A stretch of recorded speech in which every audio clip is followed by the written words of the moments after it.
সবাইকে স্বাগত দীপ্ত সংবাদে। সাথে রয়েছে দোলা ডলরের। শুরুতেই জানাবো নিটোল টাটার সংবাদ শিরোনাম। আগামীকাল দেশে ফিরছেন ডক্টর ইউনূস।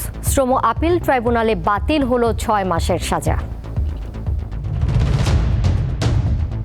নয়াপল্টনে বিএনপির জনসভা, দ্রুততম সময়ে জাতীয় নির্বাচন দাবি, খালেদা ও তারেকের ভাষণ। আগামী রবিবার থেকে জাহাঙ্গীরনগর বিশ্ববিদ্যালয়ে ক্লাস পরীক্ষা শুরু, সিন্ডিকেট সভায় সিদ্ধান্ত।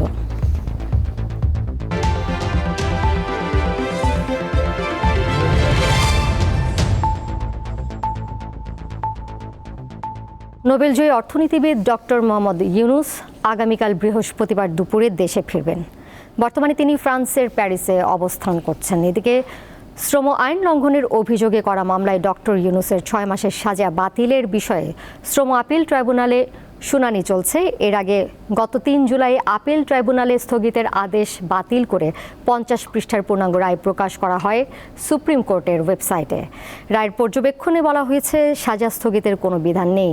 আপিল নিষ্পত্তি না হওয়া পর্যন্ত সাজা সাব্যস্ত হওয়া কার্যকর থাকবে। এটি কেবল আপিল নিষ্পত্তি করার পর আপিল নাকচ, আপিল নিশ্চিত করা এবং সংশোধন করা যেতে পারে।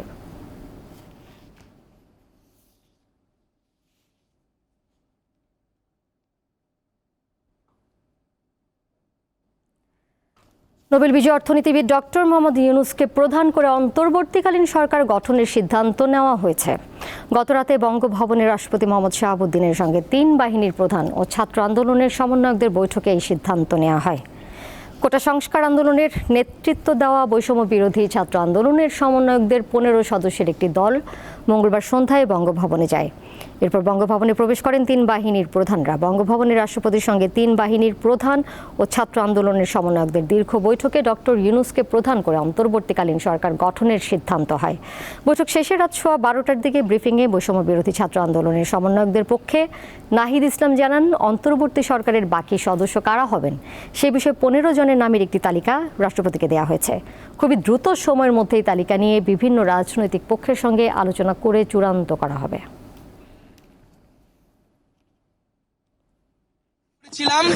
এবং আজকে মহামান্য রাষ্ট্রপতিও সম্মতি দিয়েছেন ডক্টর মোহাম্মদ ইউনূসকে প্রধান করেই অন্তর্বর্তীকালীন সরকার দ্রুত সময়ের মধ্যে গঠন করা হবে। 24 ঘন্টার মধ্যেই সেই তালিকা সহ আপনারা অন্তর্বর্তীকালীন সরকারের ঘোষণাটি দেশবাসী পেয়ে যাবে। এক্সট্রাঅর্ডিনারি সিচুয়েশনে সরকার গঠনের ক্ষেত্রে বিভিন্নভাবে এটাকে বৈধতা দেওয়ার সাংবিধানিক রীতি আছে, নিয়ম আছে, সেটা ফলো করা হবে। সরকারের মেয়াদ এখনই ঠিক করা হয়নি। প্রতিশোধ প্রতিহিংসা নয়, ভালোবাসা ও শান্তির বাংলাদেশ গড়ে তোলার আহ্বান জানালেন বিএনপি চেয়ারপারসন খালেদা জিয়া। রাজধানীর নয়াপল্টনে কিছুক্ষণ আগে শেষ হওয়া বিএনপির জনসভায় ভার্চুয়ালি যোগ দিয়ে এই আহ্বান জানান তিনি। একইভাবে লন্ডন থেকে ভার্চুয়ালি জনসভায় যোগ দেন ভারপ্রাপ্ত চেয়ারম্যান তারেক রহমান। তিনি দ্রুততম সময়ের মধ্যে দেশে নির্বাচনের দাবি জানান। এই রক্ত ঝরা বিপ্লবের চূড়ান্ত লক্ষ্য একটি বৈষম্যহীন গণতান্ত্রিক বাংলাদেশ। তাই বিপ্লবের লক্ষ্য বাস্তবায়নে দ্রুততম সময়ের মধ্যে জাতীয় নির্বাচন অনুষ্ঠান করতে হবে। হিংসা প্রতিহিংসা নয়। আসুন সবাই মিলে সাম্য, মানবিক মর্যাদা, সামাজিক সুবিচার প্রতিষ্ঠা করি। ছাত্র তরুণরাই আমাদের ভবিষ্যৎ। তরুণরা এই যে স্বপ্ন নিয়ে বুকের রক্ত ঢেলে দিয়েছে, সেই স্বপ্ন বাস্তবায়নে করতে মেধা, যোগ্যতা, জ্ঞান ভিত্তিক গণতান্ত্রিক বাংলাদেশ গড়ে তুলতে হবে। নতুন আইজিপি হিসেবে নিয়োগ পেয়েছেন পুলিশের ট্রাফিক অ্যান্ড ড্রাইভিং স্কুলের কমান্ড্যান্ট ময়নুল ইসলাম। তিনি অতিরিক্ত আইজিপি ছিলেন। এর আগে চৌধুরী আবদুল্লাহ আল মামুনের চুক্তিভিত্তিক নিয়োগ বাতিল করা হয়। মঙ্গলবার রাতে এই সংক্রান্ত প্রজ্ঞাপন জারি করে জনপ্রশাসন মন্ত্রণালয়। আর নতুন আইজিপি নিয়োগের প্রজ্ঞাপন জারি করেছে স্বরাষ্ট্র মন্ত্রণালয়। আরেক প্রজ্ঞাপনে জানানো হয়, র্যাবের মহাপরিচালক হিসেবে নিয়োগ পেয়েছেন AKM শহীদুর রহমান। একই সঙ্গে ঢাকা মহানগর পুলিশের কমিশনার হিসেবে নিয়োগ পেয়েছেন মাইনুল হাসান। র্যাবের মহাপরিচালক হারুনুর রশিদকে অতিরিক্ত আইজিপি হিসেবে পুলিশ সদর দপ্তরে বদলি এবং ডিএমপি কমিশনার হাবিবুর রহমানকে অতিরিক্ত আইজিপি হিসেবে পুলিশ সদর দপ্তরে সংযুক্ত করা হয়েছে।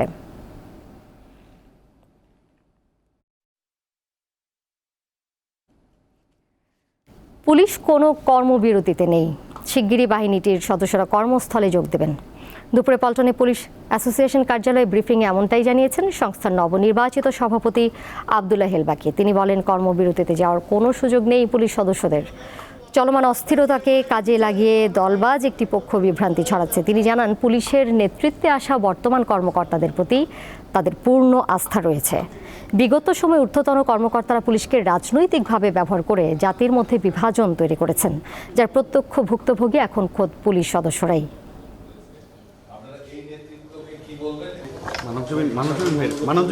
নতুন বিজয়ের এই আনন্দ যাতে কোনোভাবে ম্লান না হয় সেদিকে সকলের দৃষ্টি আকর্ষণপূর্বক জন আকাঙ্ক্ষার সাথে সঙ্গতি রেখে স্ব দায়িত্ব পালন করার জন্য অধস্তন সকল পুলিশ সদস্যদেরকে উদাত্ত আহ্বান করা যাচ্ছে। অতি শীঘ্রই বৈষম্য বিরোধী ছাত্র জনতার গণ অভ্যুত্থানের চেতনায় উদ্বুদ্ধ হয়ে জনবান্ধব নতুন পুলিশ নেতৃত্ব নবযাত্রা শুরু করে গণমানুষের আশা আকাঙ্ক্ষার প্রতি প্রতিফলন ঘটাবে। জাহাঙ্গীরনগর বিশ্ববিদ্যালয়ে আগামী রবিবার থেকে শুরু হচ্ছে শিক্ষা কার্যক্রম। এছাড়া আজ সকাল 11টা থেকে বিশ্ববিদ্যালয়ের সব আবাসিক হলও খুলে দেওয়া হয়। দুপুরে জাহাঙ্গীরনগর বিশ্ববিদ্যালয়ের রেজিস্ট্রারের সই করা এক অফিস আদেশে এইসব সিদ্ধান্তের কথা জানানো হয়। জরুরি সিন্ডিকেট সভা থেকে শিক্ষা কার্যক্রম শুরুর সিদ্ধান্ত হলেও উইকেন্ড ও ইভিনিং প্রোগ্রাম আপাতত চালু হচ্ছে না।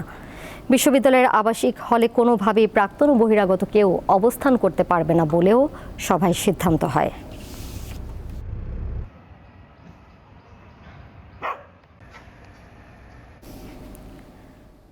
দুপুরে কুষ্টিয়া জেলা কারাগার ভেঙে পালিয়েছে আসামিরা। এই ঘটনার পর সেনাবাহিনী নিয়ন্ত্রণে নিয়েছে কারাগারটি। এ বিষয়ে বিস্তারিত জানাতে সরাসরি এই মুহূর্তে যুক্ত রয়েছেন সহকর্মী দেবেশ সরকার। দেবেশ, বর্তমানে কুষ্টিয়া জেলা কারাগারের পরিস্থিতি কেমন, কত সংখ্যক বন্দী পালিয়েছে এবং পুরো ঘটনার বিস্তারিত জানাবেন আমাদেরকে। দোলা, আপনি যেমনটি দর্শকদের বলছিলেন যে দুপুর বেলায় কুষ্টিয়া জেলা কারাগার ভেঙে কিছু আসামি পালিয়ে গিয়েছে। নাম প্রকাশে অনিচ্ছুক জেলের একটি নির্ভরযোগ্য সূত্র আমাদেরকে জানিয়েছে যে এই ঘটনায় 876 জন কয়েদি এবং হাজতিদের মধ্যে অন্তত 104 জন পালিয়ে যেতে সক্ষম হয়েছে এবং দুর্ধর্ষ একজন কিশোর গ্যাংয়ের সন্ত্রাসী ছিল যে মাস কয়েক আগে এখানে বন্দী হয়েছিল, যে এক যুবককে 9 টুকরো করে হত্যা করেছিল। সজীব তার নাম, যেটা জেল কর্তৃপক্ষ নিশ্চিত করেছে যে মূলত সজীবের নেতৃত্বেই 400-500 মানুষ একত্রিত হয়ে কিন্তু 1:50-এর সময় এই হামলাটা চালায়। প্রথম গেট ভেঙে তারা জিম্মি করে ফেলায় জেলের যেসব নিরাপত্তা কর্মীরা রয়েছে তাদেরকে। অতঃপর তাদেরকে জিম্মি করে এনে দ্বিতীয় গেট ভেঙে প্রায় 104 জন পালিয়ে যেতে সক্ষম হয়েছে। তবে জেল সুপার আনুষ্ঠানিকভাবে এখনও কিন্তু আমাদেরকে এই তথ্য নিশ্চিত করেননি। তবে আনুষ্ঠানিকভাবে এটা নিশ্চিত করা হয়েছে যে জেলের ভেতরে কোনো আহত বা নিহতের কোনো ঘটনা ঘটেনি, কারণ গোলাগুলির যে ঘটনাটা ঘটেছে সেটা সম্পূর্ণটাই বাইরে গোলাগুলি হয়েছে। প্রায় 100 রাউন্ডের ওপরে গোলাগুলি হয়েছে, তার বেশিরভাগই ছিল হচ্ছে ফাঁকা ফায়ার করেছে জেলের নিরাপত্তা রক্ষীরা। এর বাইরে যেটা জানা যাচ্ছে যে জেলখানা থেকে কোনো অস্ত্র কিন্তু লুট হয়নি। ইতিমধ্যে আমরা এখানে উপস্থিত থাকাকালীন সময়েই দেখেছি যে একজন আসামি কিন্তু ইতিমধ্যে ফেরত এসেছে। দোলা, যেটা দেখা যাচ্ছে যে বস্তুত পুলিশ না থাকার কারণে কিন্তু এই সমস্যাটা প্রকট আকার ধারণ করেছে। কারণ এই কুষ্টিয়া জেলা অত্যন্ত বড় একটি জেলা। শুধুমাত্র এই কুষ্টিয়া জেলেই নয়, বিভিন্ন জায়গাতে কিন্তু আপনার গণ্ডগোল চলছে, বিক্ষিপ্তভাবে বিভিন্ন জায়গায় গণ্ডগোল চলছে, যেগুলো সামাল দিতে সেনাবাহিনীকে হিমশিম খেতে হচ্ছে। তো সুতরাং দেখা যাচ্ছে যে জেলখানার নিরাপত্তা নিশ্চিতের জন্য যে জেলের নিরাপত্তা রক্ষীরা রয়েছে তারা কিন্তু নিজেরাও কিন্তু অসহায়ত্ব বোধ করছেন। তারা যেমনটি আমাদেরকে বলেছেন, এই মুহূর্তে আসলে অতি দ্রুত পুলিশের পুলিশের ব্যবস্থা যদি না করা যায় এবং সেনাবাহিনী যদি অত্যন্ত কার্যকরভাবে ভূমিকা গ্রহণ না করে তাহলে কিন্তু পরিস্থিতি নিয়ন্ত্রণের বাইরে চলে যাবে। কারণ আমরা দেখেছি যে সেনাবাহিনী যখনই অন্য জায়গায় এই জেল গেট থেকে সরে যাচ্ছে তখনই কিন্তু আবার উচ্ছৃঙ্খল জনগণ গেটে এসে বিভিন্ন ধরনের গুজব ছড়ানোর চেষ্টা করছে। আবার সেনাবাহিনী ফিরে আসলে জনগণ কিন্তু চলে যাচ্ছে। আমি আবারও আপনার মাধ্যমে দর্শকদেরকে নিশ্চিত করতে যাই যে ভেতরে কোনো হতাহতের ঘটনা ঘটেনি। ভেতরে সমস্ত বন্দী যারা রয়েছে তারা সুস্থ অবস্থায় আছেন। উপরন্তু জেলের কুষ্টিয়া জেলের 7 জন নিরাপত্তারক্ষী তারা কিন্তু বিভিন্নভাবে আহত হয়েছেন। তাদেরকে প্রাথমিক চিকিৎসা প্রদান করে তারা এখন বিশ্রামে রয়েছেন। দোলা, এই ছিল কুষ্টিয়া জেলখানা থেকে আমার কাছে সর্বশেষ খবর। কুষ্টিয়া থেকে যুক্ত ছিলেন সহকর্মী দেবেশ সরকার। এবার কেওয়া স্টিল চট্টগ্রাম সংবাদ।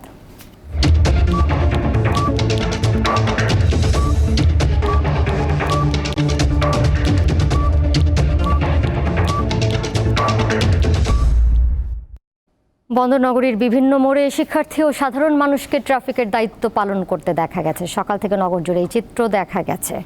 সীমিত পরিসরে হলেও অনেকটা স্বাভাবিকভাবে চলছে গণপরিবহন সহ অন্যান্য যানবাহন।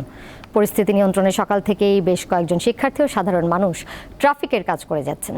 তাদের প্রচেষ্টায় সড়কে যানবাহন চলাচলও অনেকটা স্বাভাবিক রয়েছে।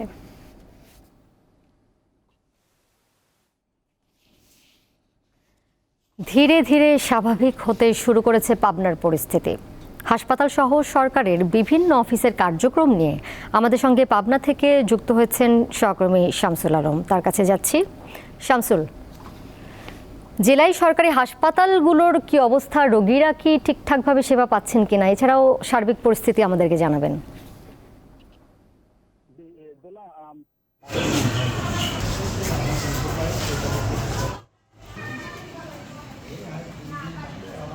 গণ অভ্যুত্থানের পর যে পরিস্থিতি তৈরি হয়েছিল সেই পরিস্থিতির পরবর্তীতে কিন্তু পাবনা সদর হাসপাতালে পরিস্থিতি স্বাভাবিক হতে চলেছে। পাবনা সদর হাসপাতালে এই মুহূর্তে যদিও রোগীর চাপ কিছুটা কম আছে, তবে স্বাভাবিকভাবে চিকিৎসা সেবা চলছে বলে রোগীরা জানিয়েছেন। এছাড়া 2 জন আন্দোলনকারী শিক্ষার্থী কিন্তু এই মুহূর্তে ভর্তি রয়েছেন। তার মধ্যে 2 জনে কিন্তু গুলিবিদ্ধ অবস্থায়, তবে তারা আশঙ্কা মুক্ত অবস্থায় চিকিৎসাধীন রয়েছেন। এছাড়াও অন্যান্য রোগীরাও কিন্তু এই সদর হাসপাতালে চিকিৎসা নিচ্ছেন। এছাড়া যদি আমি বলি যে পাবনার অন্যান্য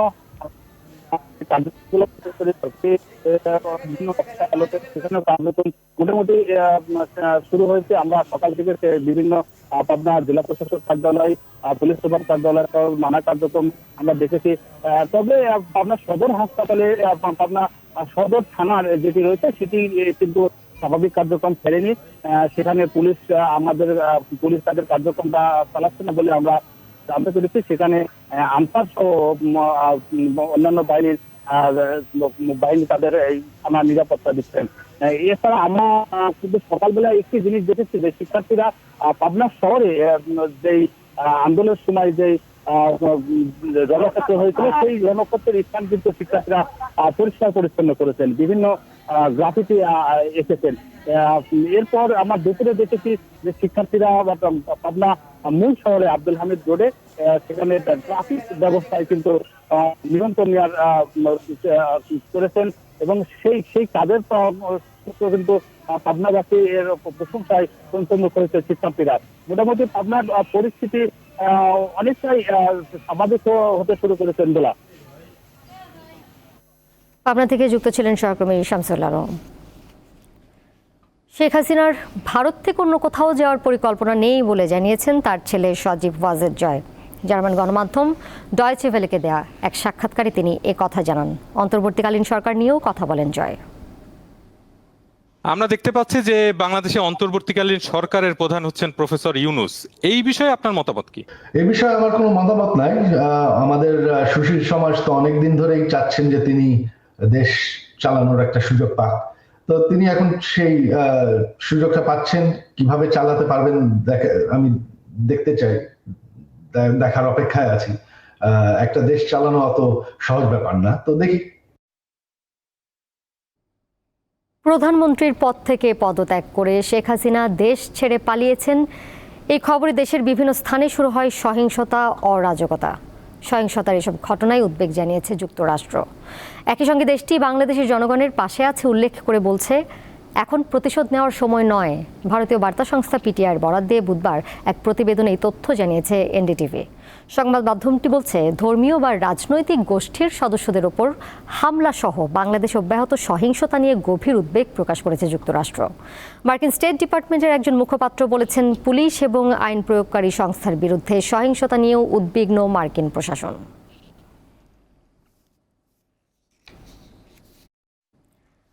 বাংলাদেশের উদ্ভূত পরিস্থিতিতে কলকাতায় অবস্থিত বাংলাদেশ উপ হাই কমিশনের নিরাপত্তা জোরদার করা হয়েছে। নিরাপত্তার জন্য কলকাতার পার্ক সার্কাসের বেগবাগান মোড়ে অবস্থিত উপ হাই কমিশনের দপ্তরের সামনের রাস্তায় বসানো হয়েছে পুলিশের গার্ডরেল। এছাড়াও ভারতের উত্তর পূর্বাঞ্চলীয় রাজ্য মণিপুরের সীমান্তবর্তী অঞ্চলে রাত্রিকালীন কারফিউ জারি করা হয়েছে। বুধবার এক প্রতিবেদনে তথ্য জানিয়েছে ভারতীয় সংবাদ মাধ্যম এনডিটিভি। বাংলাদেশ থেকে অনুপ্রবেশের আশঙ্কায় মণিপুর সরকার মঙ্গলবার সন্ধ্যায় রাজ্যটির ফেরজাউল এবং জিরিবাম জেলায় রাত্রিকালীন কারফিউ জারি এবং নিরাপত্তা সতর্কতা আরও জোরদার করতে নির্দেশ দিয়েছে। পরবর্তী নির্দেশ না দেওয়া পর্যন্ত প্রতিদিন সন্ধ্যা 6টা থেকে ভোর 6টা পর্যন্ত কারফিউ জারি থাকবে।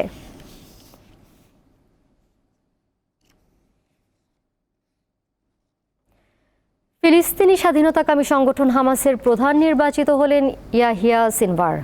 কাতারের দোহায় সংগঠনের সদস্যদের টানা 2 দিন আলোচনার পর নেওয়া হয় এই সিদ্ধান্ত। ইসরায়েলের গুপ্ত হত্যায় নিহত হামাস নেতা ইসমাইল হানিয়ার স্থলাভিষিক্ত হয়েছেন সিনওয়ার। প্রতিবেদনে বলা হয়, হামাসের সুরা কাউন্সিলের বৈঠকে প্রস্তাব করা হয় ইয়াহিয়া সিনওয়ার ও মোহাম্মদ হাসান দারউইশের নাম। বেনামি ভোটাভুটির পর সংগঠনের রাজনৈতিক শাখার নেতৃত্ব দেওয়া হয় 61 বছর বয়সী সিনওয়ারকে। প্রয়াত ইসমাইল হানিয়ার তুলনায় অনেক কট্টর বলে মনে করা হয় সিনওয়ারকে। ইসরায়েল ও যুক্তরাষ্ট্রের মোস্ট ওয়ান্টেড তালিকার শীর্ষে তিনি।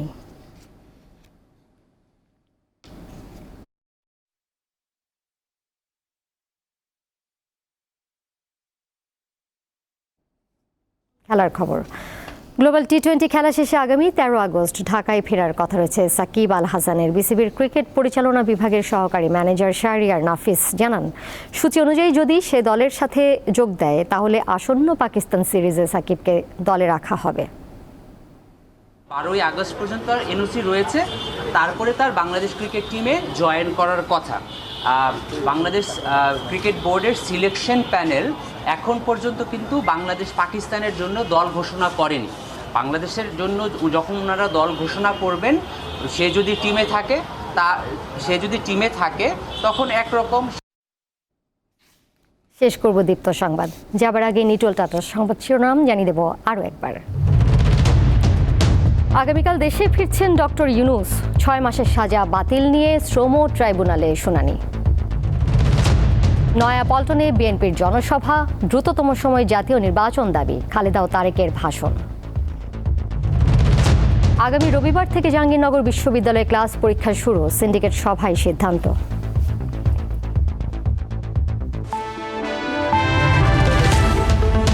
এই ছিল এখনকার মতো। পরের সংবাদ সন্ধ্যা 6টা 50 দেখার আমন্ত্রণ রইল। এছাড়া আরও তথ্য এবং বিনোদনের নানা খবর জানতে যুক্ত থাকুন দীপ্ত ডিজিটাল প্ল্যাটফর্মে। সবাইকে ধন্যবাদ।